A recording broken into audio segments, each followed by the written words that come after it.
நம்ம எல்லாருக்கும் ஒரு விஷயம் ஆசை, எங்க வீட்டுல அருள் கொட்டணும், எங்க குடும்பம் ஒத்துமையா நிக்கணும், நம்ம சந்தோஷமா வாழணும், இந்த கல்வி பதறாமல் இருக்கணும், இந்த கல்விக்குள்ள எப்பயும் ஒரு குதூகலம் இருக்கணும். இப்படி நிறைய ஆசைகள் இருக்கு.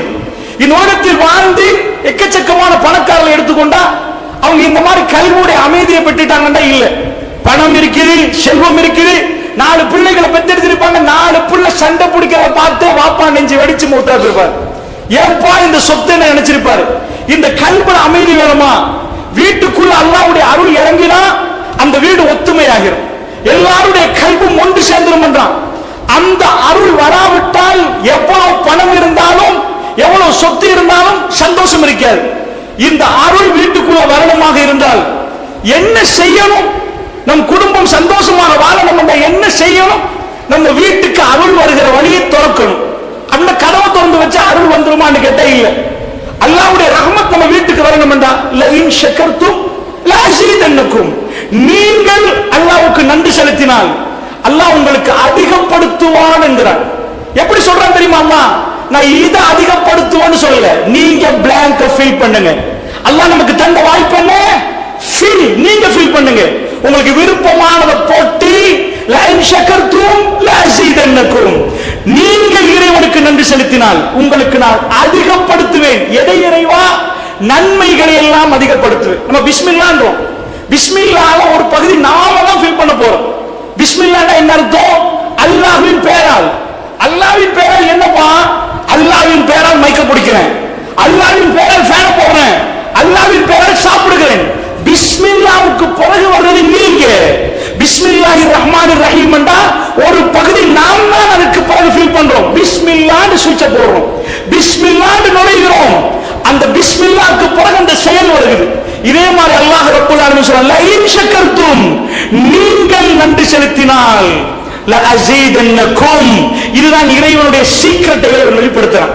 இந்த பூமியில நீங்க நல்ல வாழணும் என்று விரும்பினால், சந்தோஷமாக வாழணும் என்று விரும்பினால் ஒரு சீக்ரெட் அல்லாஹ் சொல்லி தருகிறார். அல்லாஹ்விடம் இருந்து ரஹ்மத் இறங்கணுமா? நீங்க நன்றி செலுத்தணும். அப்படி என்ன, எப்படி நன்றி செலுத்துறது? எந்த விதத்தில் நன்றி செலுத்துறது என்று பார்த்தீங்கன்னா, நன்றி உணர்வு நமக்கு ரொம்ப கம்மி, நம்ம மறந்துடுவோம். இன்னல் இன்சான இரப்பிஹி லகனூத் என்கிறான் அல்லாஹ். மனிதன் மிகவும் நன்றி கெட்டு நடக்கிறான். நன்றி மறந்த நாம் நன்றி செலுத்தணும் என்றால் அந்த நன்றி செலுத்தக்கூடிய சிந்தனைகள் நமக்குள்ள பிறக்கணும். அதுக்குத்தான் அல்லாஹ்வுடைய அருட்கொடைகளை நாம் நினைத்து பார்க்கணும். இஸ்லாத்துல ஒரு இபாதத் இருக்குது, தொழுகை நோன்பு மட்டுமில்ல. இப்படியே உட்கார்ந்து வானத்தை பார்த்து யோசிங்கன்னா அது இபாதத். அதை செய்ய மறுத்தால் சின்ன பாவம் நினைச்சிடாதீங்க. அல்லாஹ் சொல்றான், வலக்கது ஸரம்னா லிஜஹன்னம கதீரம் மினல் ஜின்னி வல் இன்ஸ், அதிகமான மனிதர்களின் ஜின்னை கொண்டு போய் நரகத்தை நிரப்புறான். ஜின்களையும் மனிதர்கள் அதிகமானவர்கள் நரகத்துக்காக படைக்கப்பட்டார். இறைவா, அவர்கள் செய்த தப்பு என்ன? அவர்கள் செய்த தவறு என்ன? ஜினா செஞ்சாங்களா, களவெடுத்தாங்களா, மோசடி பண்ணாங்களா? அதெல்லாம் பண்ணிருப்பாங்க. அது பண்ணாட்டி ஒரு மேஜர் மிஸ்டேக் எல்லாம் சொல்றான். நரகத்துக்கு கொண்டு போய் போடுறதுக்கு அவங்க எப்படி குவாலிஃபைட் ஆனாங்க நரகத்துக்கு என்று கேட்டா, வலக்கது ஸரம்னா லிஜஹன்னம கதீரம் மினல் ஜின்னி வல் இன்ஸ், மனிதர்கள் அதிகமானவர்கள் நரகத்துல, மைனாரிட்டி ஜன்னவுல, மெஜாரிட்டி நரகத்துல. இங்க மெஜாரிட்டி போட்டாதான் ஆட்சியாளர் வருவார். அங்க அல்லாஹ் ரப்பல் ஆலமீன் ஜன்னாவுக்கு தர்றது மைனாரிட்டி, கொஞ்சம் பேர். ஜன்னாவுக்கு அதிகமான பேர் ஜஹன்னத்துக்கு. அவங்க செஞ்ச தப்பு என்ன இறைவா? நம்பர் 1, லஹும் குலூபுன் லா யஃப்கஹூன பிஹா, அவர்களுக்கு கல்புகள் இருக்கிறது, அவர்கள் அதனால் சிந்திக்க மறந்து விட்டார்கள், இறைவனை கண்டு கொள்ள மறந்து விட்டார்கள். அவங்க கல்பு அதுக்கு கொடுக்கல, கண் இருந்தும் பார்க்காதவர்கள் போன்று. உலகம் ஆயினுல்லா இப்சுருன பிஹா, கண்கள் இருக்கிறது, அவர்கள் பார்க்கவில்லை. நாங்கெல்லாம் கண்ணால நல்ல பார்க்கிறது, பீச் தெரியுது, ஃபேன் தெரியுது, இதை இல்ல. ரப்பு உங்களை படைத்தான் என்ற பார்வை போனதா? அந்த பார்வை உங்களுக்கு சொல்லி தந்ததா? இந்த உலகத்தை படைத்த ஒருவன் இருக்கிறான் என்ற சிந்தனை நமக்குள் வந்துச்சா? இதுதான் அருட்கொடைகளை நாம் பார்க்கிற விதம். அருட்கொடைகளை பார்த்தால் நம்முடைய தலைகள் சஜிதாவுல போயிடும். அதுக்கு பேர் சுக்குர். நாம் சுக்குர் செஞ்சால் நம்முடைய வீட்டுக்கு, நம்முடைய கல்புகளுக்கு ரஹ்மத் இறங்க ஆரம்பிக்கும். அதனால் இது எப்படி நடக்க போகிறது என்பதை தான் இன்ஷா அல்லாஹ் மிக சுருக்கமா உங்களுக்கு சொல்ல போகிறேன். அல்லாஹ் ரப்பல் ஆலமீன் முதல்ல நாம யார் என்று சொல்லி தருகிறான். மனிதன் யார், மனிதன் எப்படிப்பட்டவன் என்பதை அல்லாஹ் சொல்லி தர நேரத்தில் சொல்லுவோம். ஆதியாத்தி வபஹா சூரா, நீங்க உங்களுக்கு தெரியும். ஆதியாத் சூராவை பரட்டிட்டீங்கன்னா அல்லாஹ் சொல்றான், ஒரு பாடம் என்னன்னு கேட்டீங்கன்னா குதிரையை பத்தி எல்லாம் பேசல. குதிரை லபஹா, அது மூச்சரிக்கிற சத்தம், லப்புன்னு சத்தங்கள், சிக் சிக் சிக்னு சத்தம் கேட்கும் குதிரை ஓடுற நேரம். அந்த சத்தத்தை எல்லாம் சொன்ன மூச்சரிக்கிற அந்த சத்தத்தோட வேகமா ஓடுற குதிரை. ஆனா இங்க பயன்படுத்துற வாசகம் ஆதியால், பெண் குதிரைகள். பன்மையில சொல்றான் பெண் குதிரைகளை எதுக்கு அனுப்புவாங்க தெரியுமா? பொம்பளை குதிரைய ஆதியாத்துன்னா மினல் அது, அதாவது எதிரி அங்க நிக்கிற நேரம் எதிரியை நோக்கி குதிரையை வேகமா அனுப்புவாங்க. சூப்பர் ஸ்பீட்ல போற ஒரு குதிரை. அரபுகள் குஃபார்கள் அங்க நிக்கிற நேரம், குர்ஆன் இறங்குற நேரம் திரும்பி பார்ப்பாங்க. ஏன் திரும்பி பார்ப்பாங்கன்னா, நம்ம ஊர்ல இன்னைக்கு பேப்பர்ல பெரிய பொட்டை இடத்துல கல்முனையில் ஒரு பெரும் கூட்டம், இன்னைக்கு ஜனாதிபதி வரப்போறாருன்னு எல்லாரும் பேப்பர் பார்ப்பாங்க. ஏதோ ஒரு வித்தியாசமான ஒரு செய்தி பெருசா இருந்தா, குர்ஆன் இறங்குற நேரம் அரபுகள் சொன்ன காதை பொத்து இருந்தாங்க. என்ன ஒரு அற்புதமான மெசேஜோட குர்ஆன் ஆதியாத்து லபஹா, ஒரு பெரும் பிக்சரோட அல்லாஹ் அனுப்புறான். வேகமா எதிரியை டார்கெட் பண்ணி மிக கோபமா கட்டும் ஸ்பீடா சத்தத்தோட ஓடுகிற குதிரையின் மீது சத்தியமாகன்றான். அவ்வளவு பேரும் திரும்பி பார்ப்பாங்க, என்ன மெசேஜ் அல்லாஹ் சொல்றான். வேகமான குதிரை. எங்களுக்கு நம்ம ஊர்ல என்ன தெரியும்? நம்ம இங்க மீனவர்கள் இருந்தா மீனை பத்தி பேசணும், இங்க பிசினஸ் இருந்தா பிசினஸ் பத்தி பேசணும். அவர்கள் குதிரையோடும் ஒட்டகத்தோடும் உறவாடக்கூடியவர்கள். அதை சத்தியம் எடுக்கிறான் அல்லாஹ். என்ன சொல்ல வர்றான்? குதிரையை படிச்சதை பத்தியா மூரியாத்தி கதஹா அல்லாஹ் சொல்றான். அந்த குதிரையோட பாதம் படுற நேரம் தீப்பொறி கிளம்பும் வேகமா. அது ஓடுற நேரம் நம்ம ஒரு பெரிய ஒரு இரும்பை கொண்டு போய் கல்லில் அடிச்சுட்டோம்னா எப்படி தெரிக்குதோ, தீப்பொறி கிளம்புற அளவுக்கு வேகமா ஓடுற குதிரைன்றான். அதையும் வேகத்தை சொல்றான். இந்த ஆயத்துக்கள் ஓட போகிறது நம்ம கண்ணு முன்னாடி வெறியோடு வைராக்கியத்தோடு எதிரி முன்னாடி நிக்கிற நேரம் ஒரு பெண் குதிரைகள் வேகமா அது மூச்சரிக்கிற சத்தத்தோடு வேகமா ஓடுற ஒரு பிக்சர் எல்லாம் நம்ம கண்ணுக்கு முன்னாடி கொண்டு வந்திருக்கிறான். ஏன் யாரா? என்ன பாடம் நடத்தப்படுகிறது? ஆதியாத்து சூறாவில் ஃபல்முரியாத்தி கதா ஃபல்முகீராத்தி சுகா ஃபல்முகீராத்தி சுபஹா, அதிகாலை நேரத்தில், சுபஹ் நேரத்தில், காலை நேரத்தில் அந்த குதிரைகள் வேகமா விரைந்து ஓடக்கூடிய தீப்பு, அதாவது எல்லா இடத்துல என்ன செஞ்சிடும்? வேகமா ஓடக்கூடிய அந்த குதிரையின் மீது சத்தியமாக பாஞ்சு ஓடக்கூடிய குதிரை. அல்லாஹ் சொல்றான், அந்த இதுவும் வேகம் தான். ஒவ்வொரு ஆயத்தை நீங்க பார்க்கிற நேரம் அந்த ஒவ்வொன்றும் வேகம், அந்த புழுதி கிளம்பிடும். அது ஓடுற நேரம் கட்டுமையா குதிரை ஓடினதுக்கு அப்புறம் குதிரை போனதே தெரியாது. அவ்வளவு வேகமா புழுதியை கிளப்பி விட்டு இருக்கும். அந்த அது என்னத்தெல்லாம் சொல்லுவானா? வேகம் வேகம் வேகம். எதிரியை நோக்கி டாக்கெட்ல வேகமா ஓடக்கூடிய அந்த குதிரை தீப்பொறியை கிளப்பிட்டு ஓடுது. கல்லில போய் அதனுடைய பாதம் படுற நேரம் தீப்பொறி கிளம்புது. அது ஓடுற நேரம் புழுதிகள் அப்படியே அது சுத்தி வருகிறது. எத்தனையோ பேர் கத்தியோடும் வாளோடும் நிக்கிற நேரம் அதை தூண்டி விட்டு அந்த எதிரி கிட்ட போங்கண்டா, அந்த வாள்களை மீறி போகக்கூடிய குதிரைன்றான். அந்த ஜமா அந்த கூட்டத்தை உடைச்சிட்டு போய் இங்கதான் ஆளை கொல்லணும்டா, அது எதையும் பார்க்காம எஜமானன் சொன்னதுக்காக வேண்டி ஓடி போயிரு. அது போய் வெட்டுது. அதாவது எஜமானம் வெட்டுற அதுக்கு மேல இருந்து அந்த குதிரை தனக்கு கத்திப்படும் வேண்டி சிந்திக்காம ஓடிச்சு. இது அப்படியே சொல்லி போட்டு அல்லாஹ் சொல்றான், இன்னல் இன்சான லிரப்பிஹி லகனூத், நிச்சயமாக மனிதன் இறைவனுக்கு நன்றி கெட்டு நடக்கிறான். முந்தி ஓதின ஆயத்துகளோடு இதுக்கு என்ன சம்பந்தம்? என்ன சம்பந்தம் என்று அல்லாஹ் சொல்றான். ஒரு குதிரைய தீனி போட்டு வளர்த்து, நம்ம ஊர்ல நாய் வளர்க்கிற மாதிரி அங்க குதிரையை வளர்ப்பாங்க, மாடு வளர்ப்பாங்க. சில பேர் மாடோட அவ்வளவு இறக்கமா இருப்பாங்க, வீட்டுல வளர்த்தா அது சொல்றதெல்லாம் கேட்குதுன்னுவாங்க. அதே மாதிரி அந்த குதிரைக்கு தீனி போட்டு வளர்த்தா அதிகாரியில போகணும், எனக்கு சுபகுக்கு எலும்பேலான்னு குதிரை சொல்லாது. எதிரியை நோக்கி போகணும், எஜமானன் போகிற அந்த பயணத்துக்கு குதிரை ரெடி ஆகுது. அது வேகமா போகுது. அதனுடைய எல்லாத்தையும் மறந்து தன் எஜமானன் சொன்ன தூரத்துக்கு நோக்கி போகுது. அவ்வளவு எதிரிகள் நம்மளை நோக்கி இருக்கிற நேரம் அது வீரியமா வேகமா ஓடுது. இந்த எஜமானனுக்கு குதிரை இவ்வளவு கட்டுப்படுவது, அதிகாலையில எழும்பிச்சு போட்ட சாப்பாடுக்கு இப்படி நன்றி செலுத்திச்சு. மனிதா, நீ சுபகுக்கு எழும்படியா? உனக்கு இறைவன் ஒரு டாக்கெட்டை செய்கிற நேரம் செஞ்சியா? இன்னல் இன்சான லிரப்பிஹி லகனூத், அவனுடைய ரப்புக்கு அவன் நன்றி கெட்டு நடக்கிறான். இதுக்கு என்ன எவிடன்ஸ், என்ன ஆதாரம்? வைன்னஹு அலா ذلك லஷஹீத், அதுக்கு அவன்தான் சாட்சி. நீயே சாட்சியப்பா. அலம் நஜஅல் லஹு ஐனைன், ரெண்டு கண்களை உனக்கு தரவில்லை என்று அல்லாஹ் கேட்கிறான். வலிசான வஷஃபத்தைன், ஒரு நாக்கு 2 உதடுகளை தரவில்லையான்னு கேட்கிறான்.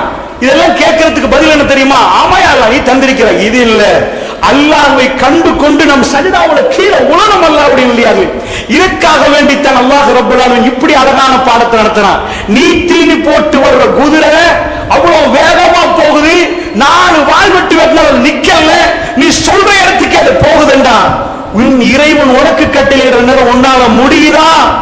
குதிரை மாதிரி நீ செய்யறியா? இறைவன் அல்லாஹ் ரப்பல் ஆலமீன் நமக்கு பாடம் நடத்துறான். அல்லாஹ்வுடைய நல்லடியார்களே, அதனால் இஸ்லாத்தை பொறுத்தளவுல நாம் இறைவனுக்கு நன்றி உள்ளவர்களாக மாறணும் என்றா அது சிந்தனையில் தான் நமக்கு அதை செய்யலாம். நம்ம லைஃப்ல காலையில இருந்து ராத்திரி வரைக்கும் உழைக்கிறதுக்கு டைம் கொடுக்கிற மாதிரி சில ஜிக்ர்களுக்கு நேரம் கொடுத்துட்டே இருக்கிறோம். அல்லாஹ் இந்த வானம் பூமி எப்படி படைத்தான்? அல்லதீன யذكرون الله قياما وقعودا وعلى جنوبهم ويتفكرون في خلق السماوات والارض ربنا ما خلقت هذا باطلا سبحانك فقنا عذاب النار. மூமின்களை பத்தி அல்லாஹ் சொல்றான், அல்லதீன யذكرون الله قياما, அவர்கள் நின்ற வண்ணம் சிந்தித்துட்டு இருப்பார்களாம், ஜிக்ர் செய்வார்களாம். ஜிக்ர்னா சிந்திக்கிறது, நின்ற வண்ணம் சிந்திப்பார்களாம். وقعودا, உட்கார்ந்து கொண்டு யோசிப்பாங்களாம். وعلى جنوبهم, சாய்ந்து கொண்டு யோசிப்பாங்களாம். என்ன யோசிப்பாங்களா அவங்க? எதை யோசிப்பாங்களா? ويتفكرون في خلق السماوات والارض, வானம் பூமி எப்படி அப்பா படைக்கப்பட்டுச்சு அப்படின்னு யோசிப்பாங்களா. இப்படி யோசிக்கிறது இபாதத் தான். நம்ம வானம் பூமி படைக்கிறத பத்தி யோசிக்கிற பாருங்க, இது இபாதத் தான். முடிஞ்ச சொல்லுவாங்களா, ரப்பனா என் ரப்பே மா خلقت هذا باطلا, எதையும் நீ வீணுக்கு படைக்கவில்லை இறைவா, சுப்ஹானக் நீ பரிசுத்தமானவன் இறைவா, ஃபகினா அதாபன்னார், நரக நெருப்பில் எங்களை பாதுகாத்து விடுன்னு சொல்லுவாங்க. அல்லாஹ்வுடைய நல்லடியார்களே, நானும் நீங்களும் இந்த நன்றி செலுத்துதலில் எப்படி இருக்கிறோம் என்பதை ஃபர்ஸ்டா குர்ஆன்ல இருந்து பெற்றோர்கள் விஷயத்திலிருந்து நான் தொடங்கலாம்னு நினைக்கிறேன். இந்த நியமத்தை புரியணும்னா அல்லாஹ் அற்புதமான ஒரு பாடம் நடத்துறான். தாய் தகப்பனை பத்தி சொல்ற நேரம் 2 பேரும் அவ் கிலாஹுமா, ஒரு ஆள் அஹதுமா அல்லது அவ் கிலாஹுமா, வயது முதிஞ்ச உங்க உம்மா அல்லது உம்மாவும் வாப்பாவும் சேர்ந்து 2 பேரும் உங்கள்கிட்ட இருக்கிற நேரம் இந்த கல்கிவர் அவங்க ரொம்ப வயசு போயிட்டாங்க. இப்ப அவங்க 2 பேரும் உங்களோட நிக்கிற நேரம் எப்படி நடக்கணும் என்று அல்லாஹ் ஒரு துஆ சொல்லி தர்றான். என்ன கேட்கணுமா? ரப்பனா ரப்பிர்ஹம்ஹுமா கமா ரப்பயானி ஸகீரான்னு துஆ கேட்கணும். இந்த துஆவை எப்படி கேட்கணும், என்ன சந்தர்ப்பம்னு அல்லாஹ் சொல்றான். ஏன்னா நம்ம நன்றி உணர்வு கொஞ்சம் பாருங்க. 2 பேரும் வயது முதிர்ந்ததுக்கு பிறகு அல்லாஹ் சொல்றான், வலா தன்ஹர்ஹுமா, அவங்க 2 பேரையும் விரட்டாதீங்கன்றான். வயசு போக போக ஒரு வயது முதிர்ந்த தாயின் தகப்பனும் பேசுற நேரம் தொல்லையா போயிடும். இவங்க என்ன உளர்றாங்க, இவங்களுக்கு ஒண்ணும் புரியாதா, குடும்பத்துக்குள்ள பிரச்சனை உண்டாக்குறாங்களே, உம்மா இருந்தா வீட்டுல பிரச்சனையே, உம்மாவுக்கு இப்ப 80, இவங்களுக்கு ஒண்ணுமே புரியல. இப்படி ஒரு கட்டம் வருமா? அந்த கட்டம் வர்ற நேரம் அவங்க பேசுறது நமக்கு பிரச்சனையா போயிருமா, அவங்க நடக்கிறது நமக்கு பிரச்சனையா போயிருமா, குடும்பத்தை பிரிக்கிறாங்கன்னு நாமளே சொல்லிடுவோம். அந்த நேரத்தில் அவங்க விரட்ட தோணுமா? அப்படிப்பட்ட கட்டத்தில் எல்லாம் சொல்றோம், அவங்களுக்கு அதாவது வெளியிறங்குங்க என்று நீங்க சொல்ல தோன்ற மாதிரி இருக்கு. சின்ன புள்ள மலைத்தளம் கழிச்சிரும், அதுக்கு மறைக்கிறதுக்கு எந்த தேவையும் இல்லை, உணர்வும் இல்லை. இவர் நல்ல பெரிய ஆளா இருப்பாரு, ஊருக்கே பெரிய ஆச்சாரம் இருப்பாரு. வயசு போக போக அவருக்கே தெரியாது நான் மறைச்சிட்டேனா இல்லையாண்டு. அவர் மெல்ல மெல்ல கூண்புட ஆரம்பிச்சிருவாரு. எப்படி தாய் வயிற்றிலிருந்து வெளியே வரப்புகள் உணர்வற்று இருந்தாரோ அவருக்கு எல்லாம் மறக்க ஆரம்பிச்சிடும். இருந்த இடம் தெரியாது, சாப்பிட்டான்னு தெரியாது, நிறைய பேருடைய பேர்கள் மறந்துடும். அந்த மாதிரி கட்டத்தில் சீ என்று சொல்ல தோணும். இப்ப மலைஜலம் கழிச்சுங்க, இப்பதானே சுத்தப்படுத்தினேன், அதோடு ஏன் அங்க நடக்கிறீங்க, ஏன் அடுத்த வீட்டுல போய் இதை பேசுனீங்க? அல்லாஹ் சொல்றான், இப்படியான ஒரு கட்டம் வர நேரம் உங்களுக்கு நன்றி மறந்துடுவீங்க. உங்க உம்மா யாரு? சின்னத்துல உங்களை போட்டு துவைச்சு சுத்தப்படுத்தி ஆழமாக உங்களை சீவி சிங்காரிச்சு அழகா அனுப்பினவங்க. நீங்க உளுந்தா தேம்பி தேம்பி அழுதவங்க, உங்களுக்காக வேண்டி தன் வாழ்க்கை அர்ப்பணிச்சவங்க, உங்களுக்கு சாப்பாடு தீர்த்து விட்டு மிஞ்சதை சாப்பிட்டவங்க, பிறநாளுக்கு உங்களுக்கு உடுப்பு தந்தவங்க. இப்ப உங்க முன்னாடி நீங்க சின்னத்துல எப்படி அவங்க சின்னவங்களா மாறிட்டாங்க. அவங்க வயசு 80, அவங்க இப்ப 2 வயசு புள்ள மாதிரி அங்கேயே மனதனம் கழிப்பாங்க.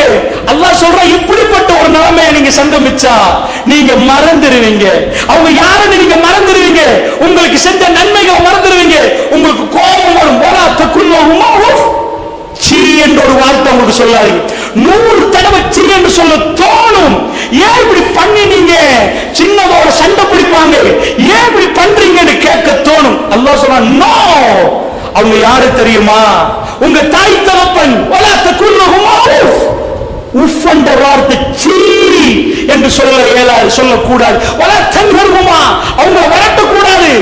குல்லஹுமா கௌலன் கரீமா, சங்கையாக பேசட்டுமா.